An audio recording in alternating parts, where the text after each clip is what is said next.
다 같이 일어나셨어요. 예레미야 17장 16절입니다. 오늘 나로 말하건대 as for me 나로 말하건대 예레미야 17장 16절 말씀 같이 읽습니다. 나로 말하건대 나는 주를 따르는 목양자가 되는 것을 피하려고 서두르지 아니하여 싸우며 재앙의 날도 원치 아니하여 싸우니 주께서 하시나이다. 내 입술에서 나온 것이 주 앞에서 옳았나이다. 나로 말하건대 나로 말하건대 오늘은 이제 주의 말씀 중에서 남들 이야기 말고 나로 말하건대 나에 관한 한 나는 어떻게 할 것인가 나로 말하건대라는 주제로 주의 말씀을 전하겠습니다. 자, 기도합니다. 아버지 하나님께서 이 말씀에 기름 부어주시고 듣는 모든 혼들에게도 신화의 분명한 결단과 분명한 가치관을 갖도록 도우시며 주께서 말씀을 통해서 영감으로 또 계시로 또 영적인 조명을 통해서 저희 가운데 분명한 진리를 알려주셔서 저희가 주의 말씀만을 따르게 하시고 주 예수 그리스도를 따르도록 인도하여 주시기를 간구합니다. 성경에 기록된 신화의 본들을 따라서 저희도 같은 믿음의 발자취를 걷도록 인도하여 주시기를 원합니다. 사랑하는 아버지 하나님께서 이 시간 말씀이 선포될 때 주의 성령께서 함께 역사해 주셔서 허강하게 저희 속에 또 저희 마음판에 기록되어 아버지 하나님 단단히 박힌 목과 같이 그렇게 말씀이 박히게 해주시고 풍성히 가도록 인도해 주십시오. 전한 자나 듣는 자가 함께 은혜 받게 해주십시오. 주의 성기도 합니다. 아멘. 오늘은 주의 말씀 중에서 나로 말하건대라는 주제로 주의 말씀을 전합니다. 이 말씀들은 세상이나 이웃이나 친지들이나 남이 아니라 나 자신에 관한 겁니다. 그 남들이 뭐라고 하든지 어떤 입장이든 관계없이 나로 말하자면 한마디로 나의 입장을 밝히는 겁니다. 이것은 신화의 가치관, 영적 가치관에 대한 말씀입니다. 우리는 모두 주 예수 앞에서 자기가 행한 모든 일뿐들 아니라 자기 자신에 대해서 다 회개보고해야 할 날이 올 겁니다. 나의 가족이나 친지 중에서 누가 아니라 자신이 직접 자신에 관하여 회개보고해야 됩니다. 하나님은 나에게 남의 일을 묻지 않을 겁니다. 주님은 다른 사람들에게 나에 대해서 묻지 않을 겁니다. 그날에 우리는 주님 앞에서 각자 자신에 관해서만 하나님께 회개보고를 하게 됩니다. 로마 14장 12절에 그러므로 우리 각 사람이 자기 자신에 관하여 그러므로 우리 각 사람이 자기 자신에 관하여 하나님께 회개보고를 하리라. 이는 신자든 불신자든 하나님 앞에서 심판을 받는 것, 회개보고를 하는 것은 예외가 없습니다. 우리는 각자 하나님 앞에서 단독자로 서야 합니다.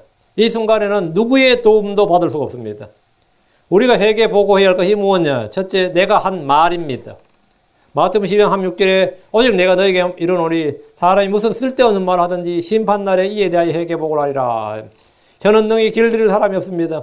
다만 은혜로 소금을 지드셔야 됩니다. 우리는 하나님 앞에서 그것은 실수였노라고 할 수 없습니다. 우리가 한 말에 대해서 우리는 책임을 져야 됩니다. 주께서 그날에 내 청지기 직분에 대하여 회개보고를 하라 하시면 우리는 각자 자기 자신에 대해서 회개보고를 합니다. 배전 4장 5절에 그들은 산 자들과 죽은 자를 심판하실 준비가 되신 분에게 회개보고를 하리라 했습니다. 여러분 준비되어 있습니까? 남의 회개 장부에 관심을 가질 필요 없습니다. 내 자신에 관해서 남이 나에 대해서 뭐라고 할까 이것도 걱정할 필요 없습니다. 주님은 각 사람이 각자에 대해서만 회개보고를 하도록 하십니다. 남들이 주 앞에 가서 나에 대해서 이렇게 저렇게 말하면 안 되는데 그런 걱정할 필요 없고 내가 남에 대해서 말할 일도 없습니다. 각자 자신이 자기 자신에 관하여서 각 사람이 자신에 대하여 하나님께 회개보고를 하는 겁니다.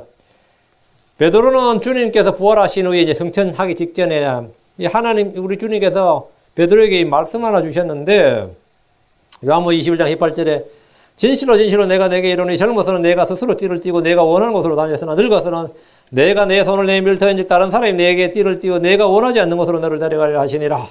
이렇게 베드로의 이 노후에 대해서 말씀하셨죠.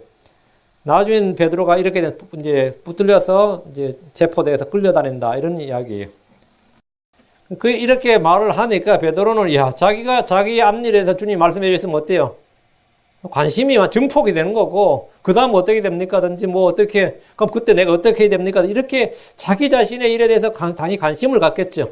자기의 미래에 대해서 주님 말씀해 주셨으니까. 근데 베드로는 주님께서 자기의 미래에 대해서 말씀해 주셨는데 자기의 일에 대해서는 아무 관심이 없고 남의 일이 더 궁금했습니다. 나는 됐고 요한은 어떻게 되겠습니까? 이러고요. 요한은 어떻게 되겠냐고. 그래서 주님께 물었어요.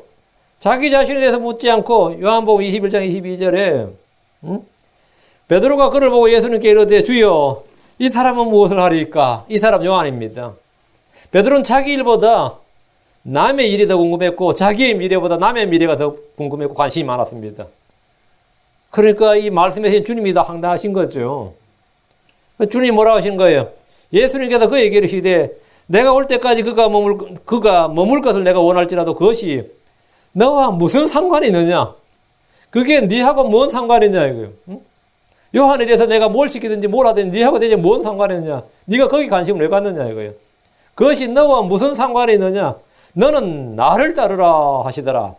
주님은 요한에 대해서 신경 쓰지 말고 그의 일에 관심 갖지 말고 그의 미래에 관심 갖지 말고 응?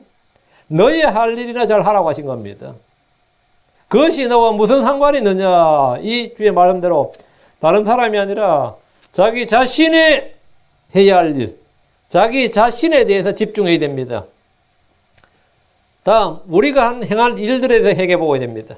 우리는 종으로서 주님께 받은 파운드, 성경 이제 문화라 그러죠, 문화. 파운드로 장사한 것들을 회개해 보아야 됩니다. 마태복음 18장 23절에 그러므로 하늘의 왕국 마치 자기 종들에게 회개복을 받는 어떤 왕과 같으니 했습니다. 또 누가복음 19장 15절에 그가 왕권을 받아가지고 돌아와서 돈을 준 이 종들이 각자 장사하여 얼마나 벌었는지 알고자 하며 이들을 부르라 명령하시니라. 천연왕국에서 우리가 주님께 받을 권세는 이 땅에서 종으로 얼마나 잘 섬겼는가, 이 땅에서 얼마나 종으로서 섬겼는가에 달려 있습니다. 이 땅에서 왕처럼 사는 이들은 하늘의 왕국에서 받을 유업의 보상이 없습니다. 이 땅에서 이미 영광의 왕관을 받아 누린 이들은 하늘의 왕국에서 아무것도 받아쓰지 못할 겁니다. 우리는 지극히 작은 일에도 신실한 종이 되어 섬기는 자가 되어 10배로 남기는 장사꾼이 되어야 됩니다. 그리스도의 심판석은 우리가 한 일에 대한, 우리가 한 수고에 대해서, 섬김과 고난에 대해서 보상해 주는 심판입니다. 대체 우리가 행한 구제에 대해서 회개복을 합니다. 어려운 형제들을 위해 물질로 선을 베푼 것 나누어 주는 것은 주님이 기뻐 받으시는 향기로운 희생물입니다. 뿐만 아니라 각자의 회개 장부의 열매를 풍성히 기입하는 일입니다. 빌립보 4장 16절 17절에 이는 심지어 데살로니가에 있을 때에도 너희가 한 번, 두 번 내게 필요한 것을 보내었습니다. 내가 선물을 바란 것이 아니요 오직 너희 회개 장부에 열매가 풍성하기를 바랄 뿐이니라. 너희 회개 장부의 열매가 풍성하기를. 우리는 우리가 몸으로 행한 일들이 모두 저 하늘에 기록되고 있음을 알고 있습니다. 우리는 육신을 입고 사는 동안 이 땅에서 저 하늘의 보화를 갖는 삶을 살아야 됩니다. 하나님 앞에서 자신에 대해서 회개 보고를 할 때 무엇이라고 보고를 할 것인가? 이 시간 우리 모두 진실하게 자신에 대해서 살펴보기를 원합니다. 목자들은 마치 자기가 회개 보고할 자인 것 같이 합니다. 주님은 우리에게 무슨 대학을 나왔느냐, 연봉은 얼마나 되며 은행장고는 얼마나 되는 걸 보고하라고 하지 않습니다. 우리는 세상에서 직장을 구하기 위해서 생년월일에서부터 학교 졸업한 것이나 경력 등을 자세히 기록합니다. 그러나 하나님 앞에서 그런 것들을 보고하지 않아도 될 겁니다. 오늘 그리스도인의 자기 고백서, 자기 소개서라고 할 수 있는 하나님의 말씀들을 찾아서 그 모범 답안을 살펴보고자 합니다. 그리고 말씀을 통해서 여러분이 몇 가지 믿음의 선한 결단을 하기를 원합니다. 믿음의 선배들은 모두 하나님 앞에서 사람들 앞에서 자신을 어떻게 소개하고 어떻게 회개 보고했는지 성경을 통해서 배워야 됩니다. 그들은 나로 말하건대 as for me, 나로 말하건대 이러면서 자기를 소개했습니다. 나로 말하건대, 이 한마디가 바로 하나님 앞에서 회개 보고 요령의 공식 문구입니다. 크리스천들 위해서 몇 분이 저게 목회 철학이 뭐냐, 목회 비전이 뭐냐, 목회 꿈에 대해서 질문을 많이 했습니다. 그에 대한 답이 이 설교에 있습니다. 나로 말하건대. 누가 저한테 물을 땐 나는 이거예요. 나로 말하건대. 이 말은 다른 사람들, 다른 교회, 이 세상이 무엇이라고 하든 간에 나는 이렇게 하겠다 이겁니다. 나는 이렇게 하겠다. 저는 믿음의 선진들이 보여준 본을 따라서 나 역시 이렇게 하겠다고 결단을 했기 때문에 오늘 제가 하는 이 설교가 저희 목회 철학이자 방향입니다. 그리고 이것이 여러분의 삶의 좌우명이 되고 삶의 이 방향이 되길 바랍니다.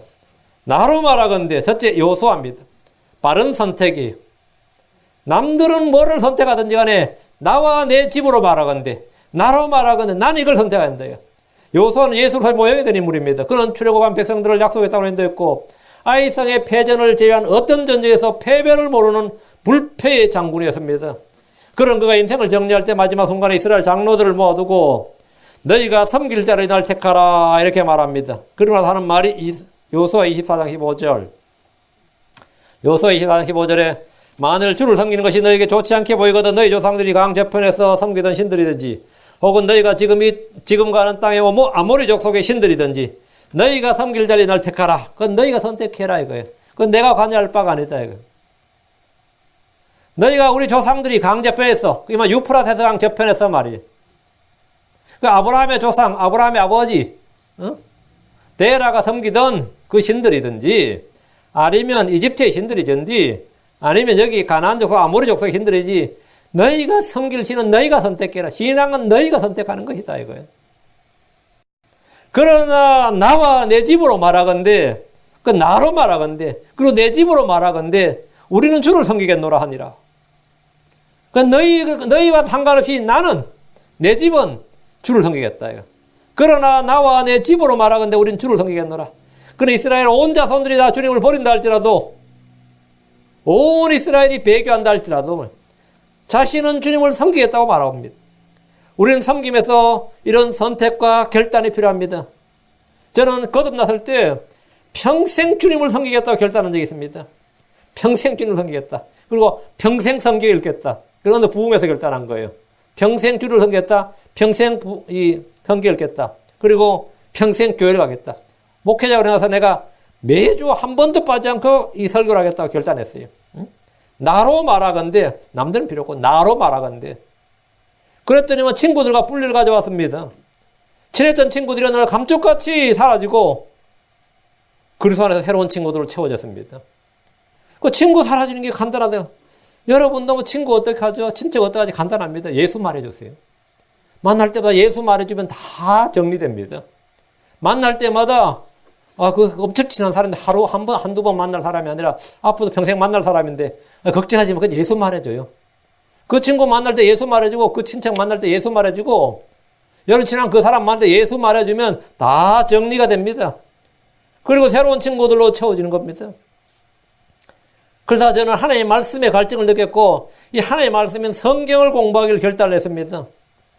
그래서 선교단체에 들어가게 되었는데 이전에 제가 장로교에서 알던 친구들이 모두 떨어져 나갔습니다. 다 떨어져 나갔습니다. 참 희한하게도 감쪽하지 그치 수증기가 사라지지 다 사라졌어요. 아침에 일어나서 새벽 기도부터 시작해서 낮에는 캠퍼스 기도회, 저녁에는 저녁 기도회, 자기 전에는 잠깐 기도를 하는 후에 잠을 자는 그런 생활을 하다 보니까 대학 생활이 온통 성경 공부와 집회 연속이었고 과 친구도 아무도 없어. 아는 놈이 아무도 없어. 응? 아무도 없어요. 그러다 킹제임스 성경을 안 후로는 이 성경만 하나의 말씀으로 알고 믿게 되었습니다. 이후로 저는 킹제임스 성경이 아닌 어떤 다른 성경도 사용하지 않기로 결단을 했습니다. 저는 여호수아처럼 많은 신자를 향해서 이날 너희가 읽고 너희가 믿고 너희가 순종할 많은 역본들, 많은 현대 역본들이든지 다른 역본들을 선택하라요. 그러나 나와 내 집으로 말하건대 오직 이 킹제임스 성경만 읽고 믿겠노라 이렇게 결단한 겁니다. 이곳에 많은 교회들이 있지만 많은 크리스천들이 있지만 바른 하나님의 말씀으로 주님을 섬기는 이들은 극히 적습니다. 많은 신자들이 개역 성경이나 현대인의 성경이나 자신들이 쓰고 싶은 성경이 오류가 있고 엉망이라는 사실을 알면서도 여전히 그것을 사용합니다. 그렇게 하라고요. 남들이 다 그것을 사용하고 있기 때문입니다. 많은 목사님들이 킹제임스 성경을 알지만 교회의 부흥과 성장을 위해서 개역 성경이나 개역 개정 성경을 사용합니다. 그리고 그걸 택합니다. 킹제임스 성경을 사용했다가는 교회의 부흥이 안 될 것 같아서 몇 년째 선택을 미루고 또 미루는 분들이 수로합니다. 여호수아는 이미 하나님을 믿고 섬기는 이들에게 이날 너희는 택하라. 우리는 세상 모든 교회들이 모든 목사들이 무엇을 택하든지 간에 나로 말하건대 이 교회로 말하건대 나와 내 집으로 말하건대 하나님의 말씀인 킹제임스 성경을 선택하겠다는 결단을 해야 됩니다. 이 결단으로 인해 분리가 일어나면 분리해야 됩니다. 주님은 아무 성경이나 써도 된다. 성경은 중요한 것이 아니라고 하시지 않습니다. 너희는 이날 택하라 했습니다. 죄인들이 주님을 택하는 문제만큼이나 성도들이 바른 성경을 택하는 문제, 바른 교회를 택하는 것이 중요합니다. 주님을 믿지도 않으면서 교회를 다니는 불신자들이나 주님을 믿으면서 개역 성경을 들고 다니는 성도들이나 가증스럽기는 매 한 가지입니다. 이 교회가 가장 큰 이유는 바른 성경을 통한 이 교회가 존재하는 가장 큰 이유는 바른 성경을 통한 바른 믿음의 정립과 확산입니다. 이 교회를 다니는 성도들은 가치관이 불분명하고 그리 돼서는 안 됩니다. 차마 성도로서 아무 시나 믿으면 그만이지라고 말하는 크리스찬은 거의 없을 겁니다. 자기 성도로서 뭐 아무 신이나 아무 종교나 가지면 그만이지. 그런 사람 우리가 크리스천들이 인정을 하지 않습니다. 아무 성경, 아무 교회는 오케이? 그런데 크리스천은 그건 너무 흔합니다. 심지어 교회랑 교회는 다 똑같은데 목사들이 너무 자기 교회만 주장한다고 뜬금없는 생각이나 말하는 분들도 있습니다. 자기 교회가 좋다고 잘한 것이 아니라 소위 자기 교회란 것이 바른 성경을 사용하고 바른 믿음을 가지고 있다는 것을 강조하는 겁니다. 엘리야 역시 백성들에게 선택을 요구했습니다. 열왕기상 18장 21절에 엘리야가 온 백성에게 가까이 나와 이르되 너희가 어느 때까지 누이견 사이에서 머뭇거리느냐. 만일 주께서 하나님이시면 그분을 따르느냐. 만일 바알이 하나님이면 그를 따를지니라 하니 백성이 한 말도 대답하지 아니하며 했습니다. 누가 하나님인가? 누구를 따라야 하는가? 선택하고 그를 따르는 결단을 요구했듯이 우리는 당당히 모든 신자들과 교회들과 목사들에게서 너희가 읽고 믿어야 할 성경, 너희가 순종해야 될 성경, 바른 하나님의 말씀이 무엇인지 선택을 요구합니다. 개혁 성경이나 현대인 성경이나 공동번역이나 현대어 성경들이 하나님의 말씀이면 그것을 따르십시오. 나로 말하건대, 나와 내 집으로 말하건대, 이 교회로 말하건대 우리는 킹잼 성경을 믿고 사용하고 그 말씀을 따를 겁니다. 이 사실은 지금도 앞으로도 영원히 변치 않을 겁니다. 각자 자신이 섬길 신을 따르고 자신이 섬길 우상을 따르고 자신이 선택한 종교를 따르고 자신이 선택한 성경과 자신이 택한 교회를 섬기는 것은 그건 그 사람의 자유입니다. 그건 미국 헌법이 보장하는 종교의 자유예요. 대신 그런 것들로 주님의 거룩한 이름을 더럽히지 말아야 됩니다. 에스겔 20장 39절에 오 이스라엘의 집아 너희 여호와의 주 하나님께서 이같이 말씀하시느니라. 너희가 내 말에 귀를 기울여 하지 아니하면 가서 각각 자기 우상들을 섬기고 이후에도 그리할 것이며 다시는 너희의 물들과 너희 우상들을 내 거룩한 이름 우상들로 내 거룩한 이름을 더럽히지 말지니라. 너희가 그렇게 하고 싶으면 각각 가서 자기 우상들 섬기라고요. 주님께서 허락하셨어요. 각각 자기 우상을 섬기라고. 너희가 지금도 그렇게 하고 이후도 그리 하라고. 대신에 다시는 나한테 와서 껄쩍거리지 말라 이거예요. 나로 말하건대 난 하나님이신 예수를 믿고 하나님의 말씀이신 킹잼 성경을 믿습니다. 이것이 우리의 신앙 고백이고 영의 말씀인 하나님 예수 그리스도 영의 말씀이신 하나님의 말씀 킹잼 성경을 믿는 겁니다. 하나님은 세상의 모든 종교가 다 믿고 있냐 합니다. 해교들도 하나님 믿습니다. 여호와의 증인도 하나님 믿습니다. 유대교도 하나님 믿습니다. 하나님 믿는다고 다 같은 믿음, 다 같은 영이 아닙니다. 그들이 말하는 하나님의 실체가 없습니다. 우리가 믿는 하나님은 누굽니까? 예수 그리스도가 참 하나님이심을 믿습니다. 킹제임 성경이 하나님의 말씀임을 믿습니다. 이것이 선택입니다. 두 번째 나로 말하건대 예레미야입니다. 예레미야는 소명을 받았지. 자, 예레미야 17장 16절 나로 말하건대 나는 주를 따르는 목양자가 되는 것을 피하려고 목양자가 되는 걸 피하려고 주를 따르는 목양자. 그냥 목사가 아닙니다. 주를 따르는 목양자가 되는 것을 피하려고 서두르지 아니하였사오며 재앙의 날도 원치 아니하였사오니 주께서 하시나이다. 내 입술에서 나온 것이 주 앞에서 옳았나이다. 예레미야는 주를 따르는 목양자가 되는 것을 피하려고 서두르지 않았습니다. 많이들이 주를 따르지만 이런저런 이유로 주를 떠납니다. 주를 따르던 무리들 중에 많이들이 그분을 버리고 떠납니다. 요한복음 6장 66절에 요한복음 6장 66절에 그때부터 그분의 제자들 중에 많은 사람이 돌아가고 다시는 그분과 함께 다니지 아니하더라. 이 말은 뭐죠? 주님을 따르던 제자들이 다 돌아가고 다시는 주님과 다니지 않더라. 주님을 다 버리고 떠났다 이 말입니다. 주님은 떠나는 자들을 한 명도 붙들지 않으셨습니다. 아무도 붙들지 않으셨어요. 아무도 다시 회복해야 한다면서 찾아가 신방 가서 다시 제자 되라고 그러지 않았습니다. 남은 제자들이 12이었습니다. 물었어요. 67절. 예수님께서 12에게 이르시되 너희도 가려느냐 하시니 12 중에 가야 될 놈이 하나 있는데 가룟 유다죠.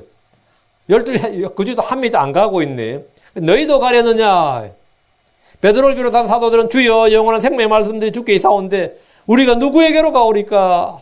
우리는 주께서 그 그리스도시요 살아계신 하나님의 아들이심을 믿고 확신하나이다. 이러면서 주를 떠나지 않았습니다. 바울을 따르던 제자들 중에는 바울을 떠난 이들이 많았습니다. 디모데후서 1장 15절에 아시아에 있는 모든 자들이 나를 버리고 돌아선 이 일을 내가 알거니와 그 중에 부겔레와 허모게네가 있느니라. 부겔레와 허모게는 바울을 잘 따랐는데 바울을 버리고 돌아섰다 이거죠. 아시아에 있는 모든 자들이 나를 버리고 돌아선 이 일을 내가 알거니와. 버리고 돌아섰다. 버리고 돌아섰다. 바울 사도는 감옥에 갇혀 있는데 쓸쓸하기가 이루 말할 수 없는 겁니다. 왜? 다 그를 버리고 돌아섰다 이 말이에요. 아시아에 있는 일부 몇 명이 아니라 극소수의 몇 명이 아니라 모든 자들이 바울을 버리고 돌아섰습니다. 일단 저는 이 구절을 읽으면 나의 미래가 보여요. 아, 모두가 버리고 돌아서겠구나. 내가 말년 좀 이렇게 했구나. 지금 저한테 메일로 카톡으로 저를 제자 삼아 주십시오. 목사님 말씀 잘 듣습니다. 어째? 모르지. 아, 이게 바울의 미래였고, 바울의 늙어서 현실이었다면 비쌀 겁니다. 모든 자들이 바울을 버리고 돌아섰습니다. 디모데후서 4장 10절. 대만 현재 이 세상을 사랑하여 나를 버리고 데살로니가로 떠났고 그레스게는 갈라디아로 디도는 달마디로 갔으며 얘들이 왜 떠난 겁니까? 그냥 떠난 것도 아니고 버리고 떠났다잖아요. 힘들고 얻을 것도 없고 돈도 안 되고 고생밖에 없었기 때문입니다. 이 교회도 이런저런 떠난 사람이 많습니다. 교회 이제 안 보는 사람 참 많아요. 이 교회 참 많이 왔습니다. 많이 왔고 많이 떠났지. 그럼 이제 오다가 안 오면 우리 이제 동주는 이제 이 눈치가 없어가지고 왜 안 오냐고 물어요. 이사 갔냐 이렇게 물어요. 이제 왜 안 오냐 그러면 제가 답이 늘 똑같습니다. 이제 그러고 나서부터 안 묻다더라고요. 다 내가 싫어서 떠났다 막 이랬어요. 네 아버지 싫어서 떠났다. 딱 그 말 해주고 나서부터 이제 다시는 안 묻더라고요. 다른 이유 하나도 없다. 근데 앞으로는 그 일은 계속 있을 것이다 이거예요. 많은 사람들이 부르심을 받고 주님의 길을 가다가 세상을 사랑해서 믿음을 버리고 떠나버립니다. 꿈과 야망을 가지고 떠난 선교지에서 선교를 중단하고 전업하는 선교사, 목회를 시작했다가 양떼를 떠나버린 목사들, 세상을 사랑해서 교회를 떠나버린 성도들, 이런저런 사연으로 인해 믿음의 생활을 지속할 수 없다고 말하는 이들이 많이 있습니다. 각 교회마다 크리스천 집시들이 얼마나 많은지 모릅니다. 이곳저곳 기웃거리다가 찾아온 교회다 보니까 정착을 하지 못합니다. 자기들은 스스로 위로하고 변명하길 자녀의 교육을 위해서라고 하면서 아브라함처럼 순례자인 채 하지만 사실은 이익을 따라서 탐욕을 따라 장막을 옮겨치는 롯과 같습니다. 많이들이 순례자요 나그네가 아니라 사실은 가인처럼 도망자요 방랑자입니다. 자기는 순례자라고 말하는데 내가 볼 땐 도망자고 방랑자예요. 환경이 언제나 나의 편이 아닙니다. 세상 결코 나에게 우호적일 수 없습니다. 예레미야는 이런 때에 자신이 어떻게 했는지를 말해주는 겁니다. 나로 말하건대. 나로 말하네.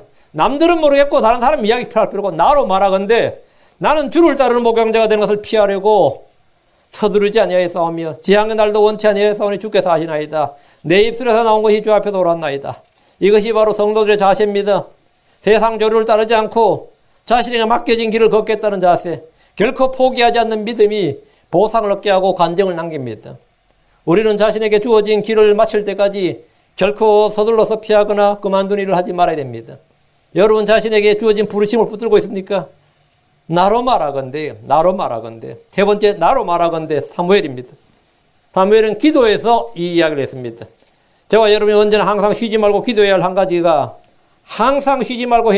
기도입니다. 사무엘과 다윗은 자신의 기도 생활에 대해서 이렇게 말합니다. 사무엘상 12장 3절. 또한 나로 말하건대 너희를 위하여 기도하기를 심으로 내가 결단코 주께 범죄치 아니하고 선하고 의로운 길을 너에게 가르칠 텐즉. 또 나로 말하건대 남들 이야기할 게 아니고 남들은 모르겠고 나로 말하건대 사무엘 자신이 대언자로서 제사장으로서 재판관으로서 나로 말하건대 너희를 위하여 기도하기를 심으로 내가 결단코 주께 범죄치 아니하고 기도는 우리가 힘써 해야 할 사역입니다. 그리고 선하고 의로운 길을 너에게 가르칠 것인즉 성경 교육이죠. 이것이 뭐냐? 내가 받은 소명이고 나의 사역이고 나의 비전이고 나의 꿈이고 나의 철학이다 이거예요. 내 삶의 방향이다 이거예요. 누군가를 위해서 기도해야 하는 것은 영적 제사장으로서 의무고 특권입니다. 기도해 주십시오. 많은 성도들이 흔히 하는 오해 한 가지는 자신이 하는 기도가 구체적으로 현실적으로 지금 현재적으로 누구에게 무슨 큰 도움이 될까 하는 생각입니다. 이런 작은 오해가 아니라 어마어마하게 큰 오해입니다. 내가 무릎을 꿇고 기도하기를 쉬지 않는 일은 영적인 도움을 줄 뿐 아니라 실제적인 큰 도움이 됩니다. 사람들은 어려울 때 돈이 있었으면, 건강이 있었으면, 생각이 같고 뜻이 맞는 친구가 있었으면, 나를 이해해주고 가까이 도와줄 누가 있었으면 하고 생각합니다. 지금 당장 필요한 것이 돈이나 능력이나 조직이 아니라 기도란 사실을 잘 모릅니다. 그러다 기도의 필요성을 그다지 절감하지 못합니다. 내가 어려울 때 힘들 때 정말 절실히 필요한 한 가지는 돈이 아니라 기도입니다. 건강이 아니라 기도입니다. 친구가 아니라 기도입니다. 사업상에 도움을 줄 사람이 아니라 기도입니다. 자신이 기도가 필요한 사람이라는 사실을 알 때 기도 요청을 하게 되고 기도 모임을 소중히 하게 됩니다. 기도에 대한 감각이 없는 이들은 기도를 전혀 하지 않는 것은 아니지만 뜨겁고 효과적으로 믿음의 기도를 하지 못합니다. 기도의 중요성을 아는 만큼 더 많이, 더 뜨겁게, 더 효과적으로, 더 권능 있게 기도하게 됩니다. 바울은 말하기를 고린도서 1장 11절에 너희도 우리를 위하여 기도로 함께 도울지니라. 뭘로 도우라고요? 너희도 우리를 위하여 기도로 함께 도울지니라. 나는 목사의 설교를 도울 수 있습니다. 기도해 주면 됩니다. 목사의 목회를 도울 수 있어요. 기도해 주면 됩니다.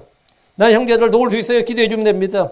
바울은 사도의 권능이 있는 사람이었고 표적과 능력과 기사를 능하게 행하는 사람이었지만 언제나 성도들에게 기도를 요청했습니다. 기도로 도울지니라. 기도로 도우라. 나를 위하여 기도할 것은 이렇게 말합니다. 기도 제목이 없고 기도에 대한 요청이 없는 이들은 정상적인 신자가 아닙니다. 노멀 크리스천이 기도의 노동, 기도의 수고를 할 줄 모르는 영적 일을 전혀 할 줄 모르는 사람입니다. 골로새서 4장 12절에 너에게 속한 사람으로 그리스도의 종인 에바브라가 너에게 문안하느니라. 그가 너희를 위하여 항상 뜨겁게 너희를 위하여 항상 기도로 뜨겁게 수고하나니. 이 수고한다는 말이 레이버입니다. 이건 노동이다 이거예요. 기도로 뜨겁게 노동한다 이거예요. 기도의 노동을 감당하고 있다 이거예요. 이것은 너희로 하여금 하나님의 모든 뜻 안에서 완벽하고 완전하게 서게 하려 함이니라. 성도가 바르게 서는 것은 누군가 항상 기도로 뜨겁게 수고하는 기도의 일꾼이 있어야 함을 기억해야 됩니다. 여러분이 바로 그런 기도 일꾼이 되길 바랍니다. 다윗을 보십시오.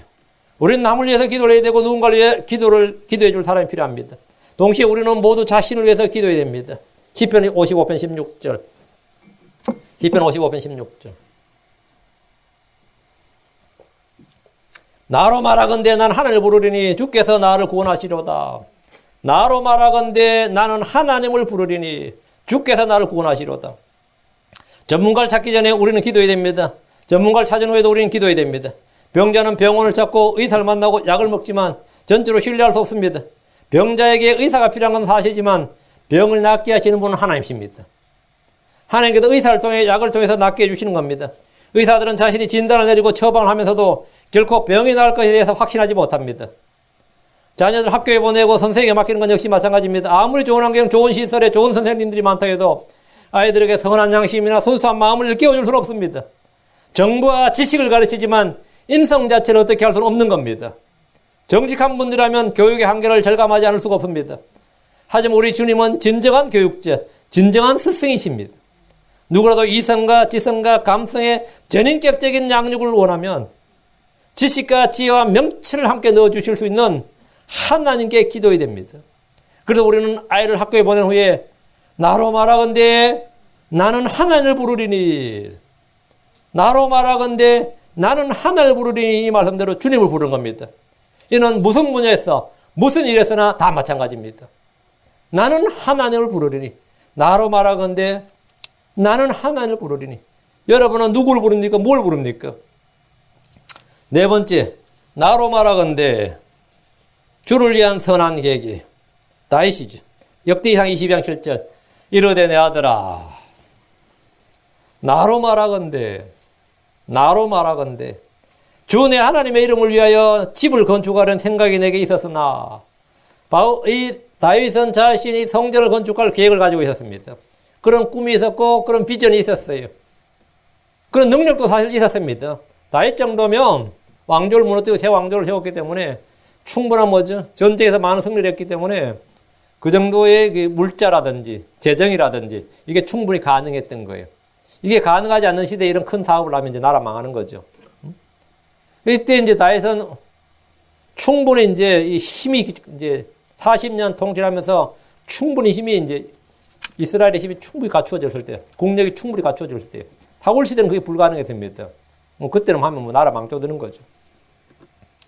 그러니까 이게 이제 계획은 내 하나님 이름을 위하여 집을 건축하는 생각이 있었다 이거예요.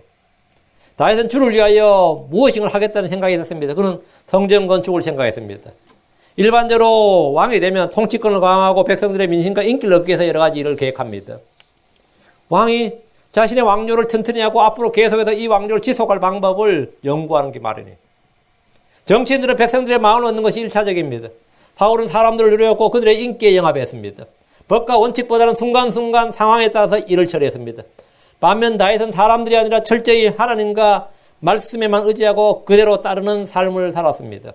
이것은 인본주의와 신본주의의 신앙의 차이입니다. 그 사울은 인본주의였어요.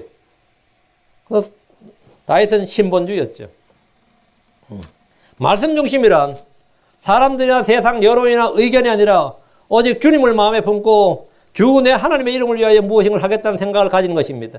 다윗은 말하기를 나로 말하건대 주 내 하나님의 이름을 위하여 이렇게 말합니다. 나로 말하건대 주 내 하나님의 이름을 위하여.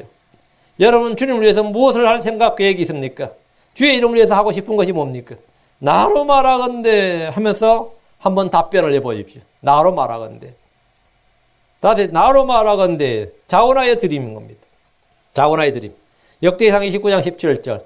나의 하나님이여 주께서 마음을 시험하시고 올바른 것을 기뻐하신 줄 내가 또 아나이다. 나로 말하건대 내가 올바른 마음으로 이 모든 것을 자원하여 드렸사오며 이제 내가 또 여기는 주의 백성이 주께 자원하여 드린 것을 보니 심히 기쁘나이다. 나로 말하건대 나는 이렇게 했다 이거예요. 나는 올바른 마음으로 이 모든 걸 자원하여 드렸다. 나는 하나님께 뭘 드리든지 간에 그것이 헌금이든 시간이든 여러분이 뭘 드리든 간에 올바른 마음으로 이 모든 것을 자원하여 주님께 드렸다. 그런 보상이 있습니다. 그건 보상이 돼요. 나로 말하건대 우리는 하나님께 모든 걸 값없이 받아 누린 사람들입니다. 우리가 무엇을 드릴 때 주님의 것을 받아서 그 일부를 주님께 드리는 겁니다. 그래서 드릴 때 올바른 마음으로 자원하여 드린 것이 핵심입니다. 나는 눈치 봐서 압력으로 어쩔 수 없이 드린 게 아닙니다. 나로 말하건대 내가 올바른 마음으로 이 모든 걸 자원하여 드렸사오며. 이게 가장 기본적인 헌신의 망간입니다. 우리는 구원받은 성도로서 영적 희생물을 자원해서 드리는 삶을 살아야 됩니다. 억지로 마지 못해요. 아닙니다. 나로 말하건대 나는 자원해서 올바른 마음으로 자원해서 이렇게 했다. 너 왜 그렇게 했냐 하면 그때 교회 분위기가 그랬어요. 그때는 교회 분위기가 그랬어. 그때는 다 그랬어. 야, 진짜 그런 적 있어요. 저희가 이 선교단체에서 이 선교센터 본부 종로, 그것도 금따라기 땅에 말이지. 기독교 100주년 기념회가 맞은편에 건물을 올리기로 한 거예요. 야, 장난 아니죠. 진짜 그때 빚 많이 졌습니다. 빚 엄청 졌어요. 회사 다니는 사람들 기본적으로 2천만 원, 기본 2천만 원 다 빚졌을 거야, 아마. 저도 그 당시에 500만 원 냈으니까, 대학 3학년 때인가. 이 촌놈 대학 3학년이 500만 원 내려면 아르바이트 한 거 다 갖다 바쳐야 됩니다. 그리고 겨울에는 엿 팔고, 초콜릿 팔고, 복조리까지 팔았어요. 복조리까지 밤에 막 던져놓고 아침에 수금하러 가는 거야. 그럼 돈 줍니까? 누가 던지라 그랬냐 그러는데. 돈 줘요? 늘름늘름 줘요? 별짓 다 했어요. 근데 그때 분위기가 그랬어요. 이거 희한하더라고. 나만 그런 거 아니에요. 다 했어. 그거 엄청난 거예요. 나로 말하건대 내가 올바른 마음으로 이 모든 걸 자원하여 들어서 하면 이렇게 돼야 됩니다. 이 고백 이렇게 되지. 이렇게 되지 않으면 그건 잘못된 거예요. 남들은 무엇을 어떻게 드리든지 간에 내가 주님께 드린 것은 이렇게 해야 됩니다. 나로 말하건대 내가 올바른 마음으로 이 모든 것을 자원하여 드렸사 하면 이건 지금 다윗이 하는 말이에요. 다윗은 그렇게 했다 이거예요. 자기는 그렇게 드렸다 이거예요. 우리가 드려야 할 영적 희생물이 무엇인지 이미 수차례 증거했습니다. 찬양과 감사와 기도와 구제와 선을 행하는 것과 나누어 주는 것이 영적 희생물입니다. 우리는 이것을 자원하여서 올바른 마음으로 드려야 됩니다. 올바른 우리 몸을 산 제물로 살아있는 희생물로 주님께 드린 것이 영적 희생물입니다. 이 모든 것을 올바른 마음으로 자원하여 드릴 때 하나님이 기뻐 받으십니다. 하나님이 내가 드린 무엇을 받으신다는 생각을 사실 한번 생각해 보십시오. 우리가 드리는 헌물 이전에 주님은 우리 자신을 받으십니다. 이 얼마나 놀랍고 기쁘고 흥분된 일입니까? 나로 말하건대 난 이렇게 하나님께 헌신하고 이렇게 드린다. 다음 경배입니다. 나로 말하건대 다윗이 경배. 시편 5편 7절 나로 말하건대 오직 나는 주의 풍성한 긍휼을 누리고 주의 집에 들어가 주를 두려워하며 주의 거룩한 전을 향해 경배하리이다. 나로 말하건대 오직 나는 주의 풍성한 긍휼을 누리고 주의 집에 들어가 주를 두려워하며 주의 거룩한 전을 향해 경배하리이다. 우리는 이렇게 경배해야 된다. 나는 이렇게 하겠다. 이거. 나는 이렇게. 우리는 분명한 경배의 대상이 있습니다. 주님은 영과 진리로 경배하는 자를 찾으십니다. 남들은 무엇이라고 하든지 간에 나로 말하건대 영과 진리로 주님을 경배해야 됩니다. 신령과 진정으로 아닙니다. 영과 진리로예요. 영과 진리로 경배해야 됩니다. 영과 진리로. In spirit and in truth. 오늘날 열린 예배니 전통 예배니 퓨전 예배니 젊은이 예배 등 무슨 이름을 갖다 붙이고 사람들이 흥미와 관심을 끌 만한 무엇을 만들든지 개의치 말고 나로 말하건대 오직 나는 영과 진리로 주를 경배하리다. 제가 한 남친 앞에서 전도제를 하나 받았는데 아마 은혜교회 같아요. 또 보니까 뭐 전통 예배 몇 시, 열린 예배 몇 시. 내가 이게 뭐냐고 하니까 막 설명을 하더라고요. 그런 예배는 없습니다. 그런 예배는 없다고. 뭐 열린 예배니 전통 예배니 퓨전 예배니 젊은 예배 그런 건 없습니다. 그냥 아마 은혜교회 전도사 같은데 상당히 당황스러워 하더라고요. 그런 예배는 없다. 영과 진리로 드리는 경배만 있다. 영과 진리로 드리는 경배만 있다. 사람들의 취향에 맞추는 예배는 하나님께 드리는 예배가 아닙니다. 사람이 내가 젊은이든 늙은이든 초신자든 와서 하나님을 만나는 그런 경배에 내가 동화가 돼야지 이 예배를 사람에 맞추면 안 돼요. 사람이 예배에 맞춰지. 응? 그런 건 있을 수가 없어요. 사람들을 기쁘게 하고 사람들의 기분을 북돋아주고 사람들의 눈치를 살피는 예배 분위기라면 그 자리에 하나님이 계신다고 믿지 마십시오. 그런 건 없습니다. 자기를 기쁘게 하려 하지 말고 하나를 기쁘시게 하려는 자들의 모임이 집회고 그들이 마음과 성품과 힘을 다해 주님을 찬양하고 감사하고 선포하는 하나님의 말씀에 귀를 기울이는 것이 참된 경배입니다. 요즘 청년들은 아니면 요즘 사람들은 요즘 아이들은 하면서 요즘을 들먹이는 자들이 다수가 되고 뭐 하면 요즘이란 건 없어요. 요즘이란 말은 필요 없어요. 요즘을 들먹인 자들이 다수가 되고 주류가 되고 목소리가 크다 할지라도 그때 우리 하나만 나로 말하건대 오직 나는 영과 진리로 경배를 드리겠다. 나로 말하건대 나는 오직 그러면 다 돌아버려요. 대공에서 돌아버려요. 이거 뭐 이런 꼴통이 와가지고 또 이런 소리 안 나. 나로 말하건대 여러분이 분명한 기준과 결단을 해야 됩니다. 분명한 기준과 결단이 필요합니다. 다음 7번째, 나로 말하건대 믿음의 선한 행위입니다. 시편 26편 11절 나로 말하건대 오직 나는 나의 순전한 가운데 걷게 싸우니 나를 구속하시고 내게 긍휼을 베푸소서. 지금 다윗이 하는 말이 뭐죠? 나로 말하건대 나는 말이에요. 오직 나는 나의 순전한 가운데 걷게 싸우니 나는 나의 순전함이면 integrity. 성경에 이 integrity, 순전하다는 평판을 받는 사람이 두 사람입니다. 욥과 다윗이에요. 이 순전한 integrity라는 단어가 어떤 단어냐 하면 이 원자력에서 원자력 발전소, 핵공학에서 자주 사용되는 말입니다. 원자력 발전소를 만들 때 제일 핵심은 어떤 지진에서도 원자로가 깨지면 안 됩니다. 그건 방사능들이 난리 나죠. 어떤 지진에서도 원자로가 안전해야 돼요. 그게 1차입니다. 그건 1차고 두 번째는 어떤 외부의 공격에도 원자로가 보호를 받아야 돼요. 그 외부에서 대포가 터지든지 미사일이 날아오든지 어떤 외부의 공격에도 문제가 없어야 됩니다. 근데 이제 일본 같은 게 쓰나미가 왔을 때 난리 나버렸죠. 지진에는 일본 그 원자로가 후쿠시마 원자력 발전소가 도쿄전력이 만든 건데, 지진에는 일본 지진이 굉장히 잦아요. 지진에는 문제가 없었는데 이 쓰나미는 물이 들어버린 거예요.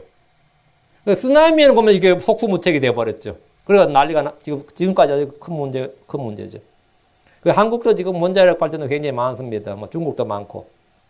근데 거기서 이 어떤 내부적, 외부적 충격과 환경에 항상 안정을 유지하는 그걸 뭐냐면 integrity 그래요.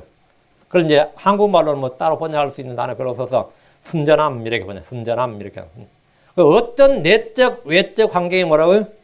요동함이 없는 그리고 거기에서 그대로 항상 고요하고 안정적인 상태를 유지함. 욥은 어떤 외적인 환경, 사탄이 막 흔들어댔죠, 외적으로. 욥이 막 흔들어댔는데 욥이 어땠죠? 아직도 안정을 유지하는 거예요. 막 흔들리고 막 마음이 요동치고 난리가 난 게 아니라 자신 신앙에 그대로 안정을 유지하는 거예요. 그러니까 하나님께서 욥이 여전히 자신의 순전함을 지키고 있도다 이렇게 말하는 거예요. 내 종 욥을 위해서 보았느냐? 내 종 욥이 여전히 자신의 순전함을 지키고 있도다. 그게 마누라까지 덤벼들어 네가 아직도 순전함을 지키려느냐? 그 순전함을 지킨다는 말이 뭐냐? 이런 환경, 이런 지금 사건, 사고가 막 외부에서 폭발하고 있는데, 그런데 이 외부의 외력이 그렇게 막 태풍이 받아치고 말이죠. 막 지진이 나고 불이 나고 이런데도 속에서 끄덕없다 이러면 어떠냐? 그걸 뭐라고 그런다고요? keep integrity를. 그 욥은 인티그리티를 유지한 사람이죠. 근데 그런 사람 또 하나가 누구냐면 다윗입니다. 다윗도 엄청나게 내적 외적으로 환란이 많았습니다. 진짜 이건 사람이 사는 게 삶이 아니었단 말이죠. 그런데 이 다윗 사람이 나로 말하건대 오직 나는 나의 순전한 가운데 걷게 싸우니 불이 나든 물이 나든 반란이 나든 장인인 사울이 자기 죽이려고 군대를 보내든 아들들이 반란을 일으키든 말이죠. 또 그 요압도 친척이거든요. 장군인데 이게 요압은 이 다윗에게는 목의 가시였어요. 계륵이었다고. 버릴 수도 없고 어찌할 수도 없고. 죽을 때 이제 유언으로 솔로몬한테 요압 좀 처리하라 그래요. 요압 좀 처리하고. 요압은 다윗과 함께 있었기 때문에 다윗의 약점을 다 아는 사람이었고. 근데 또 군대에 군권을 가지고 있었단 말이죠. 그러니까 다윗 명령 없이 또 사람도 아버지를 죽여버리기도 하고 말이죠. 완전히 다윗은 진짜 말이 왕이지 이게 꼴이 말이야 그랬죠. 그럼에도 불구하고 나로 말하건대 오직 나는 나의 순전한 가운데 걷게 싸우니 나를 구속하시고 내게 긍휼을 베푸소서. 순전함이란 뭐냐? 믿음의 완전성을 말합니다. 욥은 자신의 순전함 가운데 걸었습니다. 그 많던 제사에 나날하고 한날의 자식들을 다 잃어버렸습니다. 그러나 그는 자신의 순전함을 지켰습니다. 욥은 자신의 몸에 종창이 나서 형태를 알아볼 수 없을 정도가 되었을 때도 여전히 자신의 순전함을 지켰습니다. 순전함이란 외부의 한계나 변화에도 불구하고 안에 있는 내용물이 상하거나 변질되거나 깨지지 않는 걸 말합니다. 그 전쟁에서 이 군인들 먹을 음식을 날라야 되는데 음식이라는 게 상하잖아요. 그 음식을 상하지 않게 하기 위해서 만든 게 통조림이죠. 그 캔이 아시죠? 캔. 그거는 지금 몇십 년 2차 세대 끝나고 배가 바다에 빠져가지고 끄집어냈는데도 아직 그 캔에 들어있는 음식은 아직도 뜯어보면 먹을 수 있는 음식이에요. 얼마나 밀봉이 잘 돼 있고 처리가 잘 돼 있는지 어떤 외부적 환경에 상관없이 뭐라고요? 상하거나 변질되거나 깨어지지 않는 것. 그 내용물이. 방금 말한 대로 원자력 발전소는 핵무기를 보관한 무기고에 지진이 나거나 작은 폭발이 있다고 생각해 보십시오. 그래서 원전이 파괴되거나 핵무기가 폭발해 버린다면 대재앙이 일어날 겁니다. 핵무기는 또 다른 핵무기로 공격을 해도 그 안에 내용물이 터지지 않을 정도가 되어야 그러면 인티그리티를 유지한다. 순전함을 유지한다 그럽니다. 욥이나 다윗은 자신들 안에 있는 믿음이 외적 환경이나 원수지나 어떤 사람에 의해서 결코 흔들리거나 부패하거나 변질되지 않았습니다. 나로 말하건대. 네, 그런데 사실 한번 아파봐. 그것도 하루 이틀도 아니고 몇십 년 아파보세요. 한번 굶어봐. 하루 이틀도 아니고. 그럼 어때요? 하나님, 이게 저절로 나오죠. 응? 저절로 나온다고, 그때. 근데 그때 순전함을 유지한다면 그 믿음을 통과한 거예요. 그럼 그건 해결된 겁니다. 오히려 욥이나 다윗은 그런 시련과 환경이 그들 속에 있는 믿음을 더욱 순수하고 강하고 보배롭게 단련시켰을 뿐입니다. 그러고 나서 다 해결됐어요. 이것은 순전함입니다. 순전함이 없다면 즉시 깨어지고 변질되고 맙니다. 나로 말하건대 오직 나는 나의 순전함 가운데 걷게 싸우니 이 고백은 신앙의 정절과 지조를 지키겠다는 크리스천들의 결심과 결단입니다. 오직 나는 그러나 나는 이 말입니다. 한국말로 이 벗을 대부분 오직으로 번역했는데 나로 말하건대 그러나 나는 나의 순전함 가운데 걷겠다. 그러나 이 사정이 세상이 어떻게 돌아가든지 간에 나는 그렇게 하겠다 이거예요. 다음 8째. 형제들과 이웃을 향한 관심입니다. 이건 중보기도에 관한 것인데 자 시편 35편 13절 나로 말하건대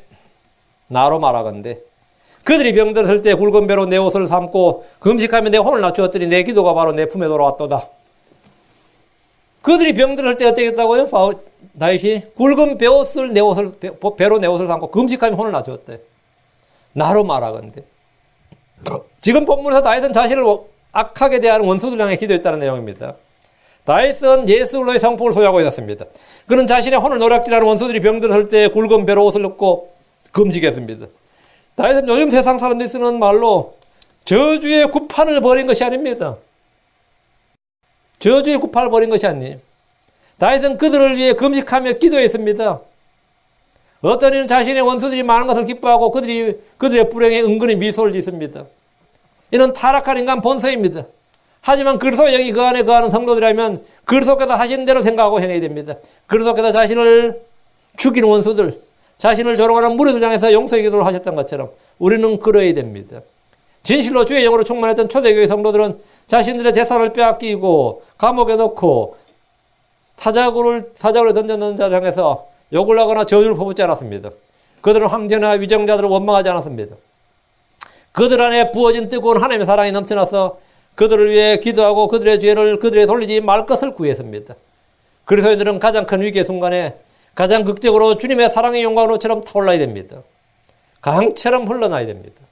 이는 우리 안에 무슨 능력이나 성품이 있어서가 아니라 위로부터 부어진 것입니다. 내 안에서 무엇이 그렇게 나오는 것이 아닙니다. 내 안에 있는 보배로부터 능력이 나옵니다. 내 안에 있는 보배로부터 그 능력이 나옵니다. 우리가 형제들과 이웃을 향한 관심에서 나의 가치가 나로 말하건대. 9번째, 확신입니다. 확신. 시편 41편 12절입니다. 나로 말하건대 주께서 나의 순전한 가운데 나를 붙드시고 영원히 주의 얼굴 앞에 세우시나이다. 나로 말하건대. 하나님께서 나에게 이렇게 해줬다는 감정이지요. 주를 알지 못하는 이들은 주님을 믿는 이들을 걱정합니다. 저들은 어떻게 사나. 저를 아는 사람들 중에는 이제 나의 노후를 벌써 걱정해 준 사람이 많아요. 이제 목사님 노후는 어떻게 하실 겁니까? 노후는 어떻게 하실 겁니까? 미국은 복지가 좋아요. 뭐 이런 거. 미국은 어때요? 이런 거 요새. 응? 저들은 어떻게 사나? 남자가 회사 생활하면서 술도 안 마시고 어떻게 사나? 놀러 갈 때 놀지도 않고 어떻게 살아가나?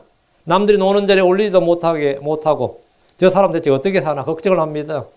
육신적인 성도들은 영적인 성도를 걱정합니다. 저래서 어떻게 사나? 불신자들은 신자들 걱정하고 신자들은 육신적인 성도들이 영적인 신자를 걱정해요. 나도 믿는 사람이지만